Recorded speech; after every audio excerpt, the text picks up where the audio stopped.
today, the city of Milwaukee declared February 18th Vel R. Phillips Day. The trailblazing judge, politician, and civil rights leader would have turned 100 years old. 12 News' Jaron Jordan spoke with Phillips's family about the impact of her life and legacy that still lives on.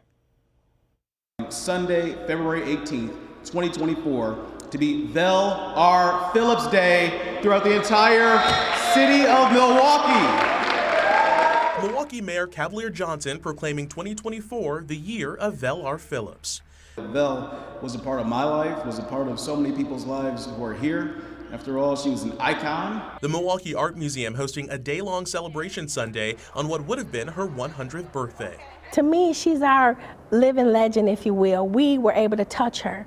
We were able to see her. We were able to talk to her. Kobe, or Millie, is Vel's goddaughter. She said, I never had a daughter. I got 2 sons. You'll be my daughter. What did that mean for you? It meant security.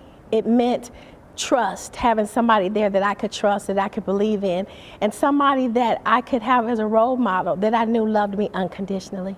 From an early age, Millie got a front row seat as the most important woman in her life became one of the most important in Wisconsin's history.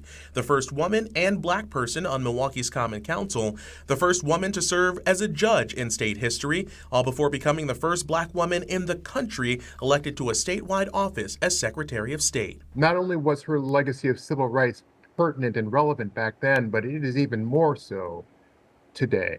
Her son Michael spoke with me on Upfront about where her gentle yet steady will to fight for justice and equity came from, like when her push for fair housing in the 1960s gained national attention. She visited the homes of black people in the greater Milwaukee community, living in segregated situations, oftentimes without a lot of heat, sometimes no running water. People were living in such poverty that it shocked her conscience.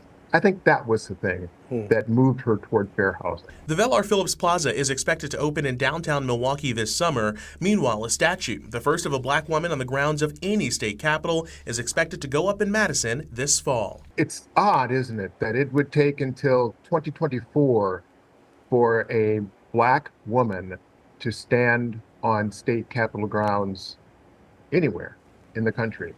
It sort of beggars belief, but if anyone is going to do it, I believe my mom is a prime candidate for it. Cementing an indelible legacy that only gets stronger with age. I believe just her very existence and the times when she wouldn't take no for an answer gave opportunity and still is given opportunity today. In Milwaukee, I'm Jaron Jordan, WISN 12 News.